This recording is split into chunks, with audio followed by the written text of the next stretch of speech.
Hello student, आज के class में आप सभी का स्वागत है। आज हम लोग सीखेंगे प्रश्नावली 5.1 अध्याय 5 समांतर श्रेणी का इंट्रोडक्शन। हम लोग पिछला वीडियो में देखे थे। जो स्टूडेंट नहीं देखे हैं पिछला वीडियो, डिस्क्रिप्शन बॉक्स में लिंक दिया हुआ रहेगा। निश्चित रूप से पिछला वीडियो देख लीजिएगा, क्योंकि आप लोग शुरू से देखिएगा तभी आप लोग का अध्याय से संबंधित बेहतर समझ बन पाएगा। तो चलिए हम लोग शुरू करते हैं प्रश्नावली 5.1। प्रश्नावली 5.1 में एक नंबर हम लोग बनाएंगे। तो चलिए पढ़ते हैं एक का एक नंबर। देखिए क्या है प्रश्न। एक का एक नंबर है, प्रत्येक किलोमीटर के बाद का टैक्सी का किराया, जबकि प्रथम किलोमीटर के लिए किराया ₹15 है और प्रत्येक अतिरिक्त किलोमीटर के लिए किराया ₹8 है। मेरे हाथ में बुक है, बुक देख के हम प्रश्न आप लोग को बता रहे हैं। निश्चित रूप से आप लोग के पास बुक होगा, नहीं तो हम इस वीडियो में आप लोग को चैप्टर का फोटो शेयर कर देंगे। तो देखिए यहाँ पर प्रश्न जो हम बताए, क्या बताए कि पहला किलोमीटर का कितना है, 15 है रुपया भाड़ा, और उसके बाद प्रत्येक अगले किलोमीटर के लिए कितना रुपया भाड़ा बढ़ जाता है, 8 रुपया करके देना पड़ता है। तो देखिए इसको बनाते हैं हम लोग। देखिए अब हम लोग बनाते हैं एक का एक नंबर। क्या है प्रश्न के अनुसार, प्रश्न अनुसार फर्स्ट किलोमीटर का भाड़ा कितना है। फर्स्ट किलोमीटर का भाड़ा है 15 रुपया, ठीक। सेकेंड किलोमीटर का कितना भाड़ा है, प्रश्न में बताया गया है आपको कि कितना रुपया बढ़ जाता है। सेकेंड किलोमीटर से 8 रुपया करके बढ़ जाता है। तो कितना होगा 23। 3 किलोमीटर जब जाता है तो क्या हो जाता है भाड़ा, फिर और 8 रुपया बढ़ जाता है।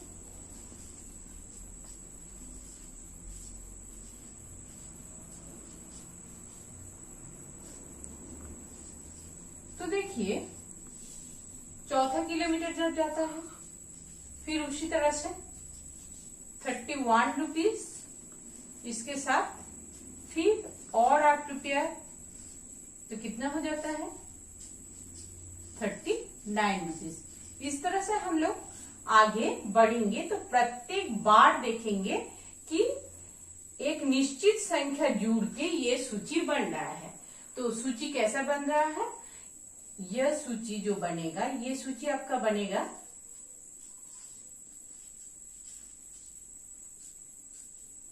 15, 23, 31, 39, इसी तरह से आगे प्रत्येक 8 रुपया योग होके ही हम लोग को मिलेगा। तो देखिए यहाँ पर हम लोग जो समांतर श्रेणी का जो परिभाषा जान रहे हैं कि समांतर श्रेणी क्या होता है, कि प्रत्येक पद क्या होता है, उसका पूर्व पद के साथ एक निश्चित संख्या जोड़ के ही प्रत्येक पद हम लोग प्राप्त करते हैं। तो यहाँ वही देख रहे हैं हम लोग, पहला पद के साथ प्रत्येक बार अगला पद क्या, एक निश्चित संख्या 8 जोड़ के बन रहा है, फिर उसका अगला संख्या जो पद है पूर्व पद, उसके साथ 8 जोड़ के बन रहा है। तो इसी तरह से जो हम लोग को सूची प्राप्त हुआ, ये सूची में हम लोग देखें कि प्रत्येक बार एक निश्चित संख्या जुड़ के प्राप्त हो रहा है। तो क्या लिखेंगे, यह एपी माने समांतर श्रेणी। समांतर श्रेणी आप लोग को बताए थे पहला का वीडियो में, ए से अरिथमेटिक, पी से प्रोग्रेशन, अरिथमेटिक प्रोग्रेशन। तो ये एपी बनाती है। इसी तरह से एक का 2, 3, 4 प्रश्न है, उसमें हम लोग देखेंगे, प्रश्न को पढ़ेंगे और देखेंगे कि उसमें भी क्या कंडीशन बताया गया है। अगर निश्चित संख्या जुड़ के सूची प्राप्त होती है तो हम लोग लिखेंगे कि एपी बनाती है, और यदि निश्चित संख्या नहीं जुड़ती है, प्रत्येक बार अलग अलग संख्या जुड़ती है, तो इस स्थिति में एपी नहीं बनाती है। तो तो हम एक का एक नंबर बना दिए हैं, बाकी का और 3 प्रश्न आप लोग खुद से हल कीजिएगा। तो आइए चलिए अब हम लोग 2 का देखते हैं। आइए अब हम लोग बनाएंगे 2 नंबर का प्रश्न। 2 नंबर प्रश्न में आप लोग को प्रथम पद दिया हुआ है ए और सार्वधातुक डी दिया हुआ है, और हम लोग को क्या ज्ञात करने के लिए बोला गया है कि एपी का प्रथम 4 पद अर्थात पहला पद, दूसरा पद, तीसरा पद और चतुर्थ पद। तो इसमें 2 नंबर में 5 प्रश्न आप लोग को हल करने के लिए दिया गया है। तो एक प्रश्न हम आप लोग के लिए बना देते हैं, बाकी आप लोग खुद से बनाइएगा, और अगर बनाने में किसी भी तरह का कोई दिक्कत आएगा तो हमको कमेंट सेक्शन में बताइएगा, उसका भी वीडियो हम आप लोग के लिए बना देंगे। तो चलिए हम लोग देखते हैं 2 का 4 नंबर। 2 का 4 नंबर का क्या है दिया हुआ। 2 का 4 नंबर में देखिए दिया हुआ है a इक्वल्स टू -1 अर्थात प्रथम पद दिया हुआ है -1 और सार्वधातुक डी क्या दिया हुआ है, हाफ। तो आगे आप क्या करना है देखिए, प्रथम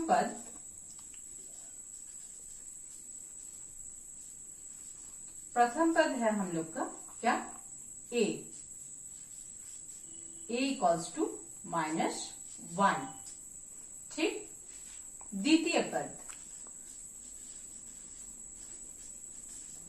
द्वितीय पद कैसे ज्ञात करते हैं हम लोग इंट्रोडक्शन वीडियो में देखे थे, या यदि नहीं दिखे थे तो हम बता रहे हैं।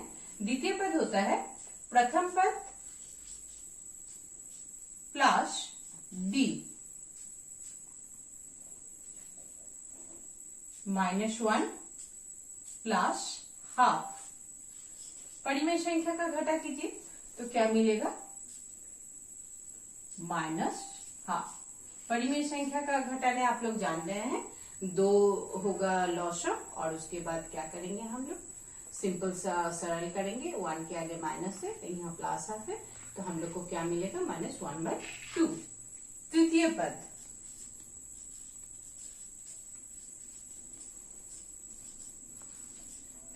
क्या होगा, a प्लस 2d, तो -1 प्लस 2 इंटू डी कितना है, हाफ। 2 कट गया तो कितना बचा, -1 प्लस 1। -1 और +1 क्या हो जाएगा, कट के हो जाएगा 0। तो तृतीय पद हम लोग का मिला 0। अब चतुर्थ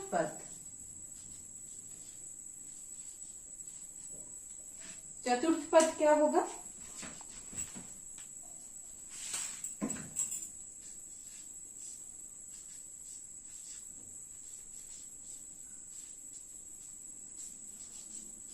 a प्लस 3d। a कितना है, -1 प्लस 3 इंटू हाफ, तो कितना हो गया, -1 प्लस 3/2। ये भी हम लोग करेंगे।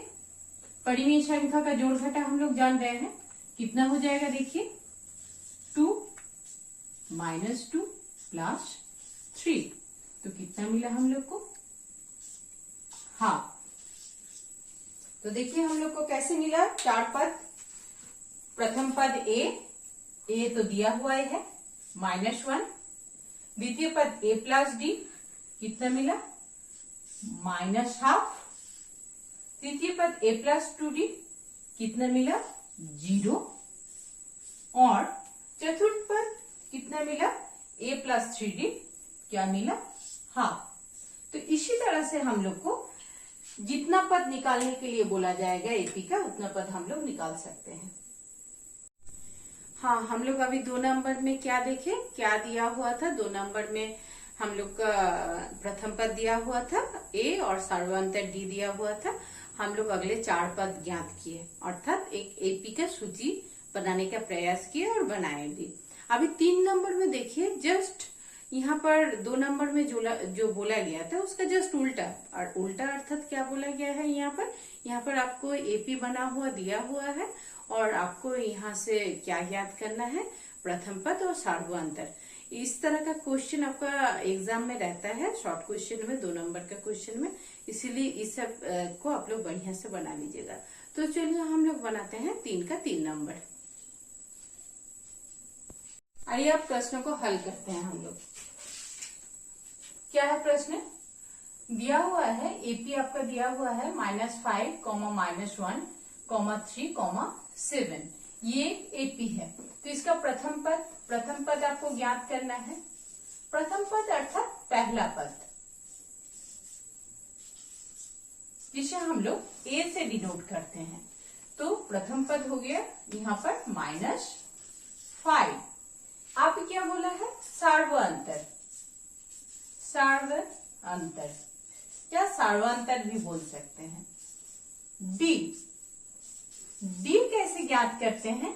हम लोग जान रहे हैं कि प्रत्येक पद में से, प्रत्येक अगले पद से उसका पीछे का पद जो है, अर्थात जैसे आपका यहाँ पर सार्वअंतर ज्ञात करेंगे तो हम लोग अगर द्वितीय पद से प्रथम पद को घटाएंगे तो सार्वअंतर ज्ञात होगा। उसी तरह से तृतीय पद से द्वितीय पद को भी घटाते हैं तो हम लोग को सार्वअंतर प्राप्त होगा। उसी तरह से अगर हम लोग चतुर्थ पद से तृतीय पद को घटाते हैं तो सार्वअंतर ज्ञात होगा। अर्थात प्रत्येक पद से उसका जो पूर्व पद है उसको अगर हम लोग घटा देते हैं तो हम लोग को सार्वअंतर ज्ञात होता है। तो यहाँ पर देखिए सार्वअंतर डी कैसे होगा? A2 - A1 अर्थात A1 अर्थात क्या? द्वितीय पद माइनस प्रथम पद। द्वितीय पद कितना है? -1, ठीक। और प्रथम पद कितना है? -5। तो कितना हो गया? -1। यहाँ दोनों साइन है, क्या हो जाएगा? Minus into minus +5। तो कितना हो गया? -1 +5 घटा के कितना होगा? 4। तो हम लोग को प्रश्न में जो मांगा गया था कि प्रथम पद और सार्वअंतर, वो हम लोग ज्ञात किए। आज हम लोग प्रश्नावली 5.1 का 1, 2 और 3 नंबर हल करने सीखे। कुछ प्रश्न का हल करके हम आप लोग को बताए, कुछ प्रश्न आप लोग के लिए छोड़े कि आप लोग खुद से बनाइए। अगर कहीं पर अगर बनाने में आप लोग को दिक्कत होती है तो निश्चित रूप से आप लोग कमेंट सेक्शन में बताइए, हम आप इसके लिए वीडियो बना देंगे। और फिर अगले क्लास में, अगले वीडियो में हम लोग पढ़ेंगे 4 नंबर का प्रश्न कैसे हल करना है, वो हम लोग सीखेंगे। तो आज के लिए इतना ही। Thank you.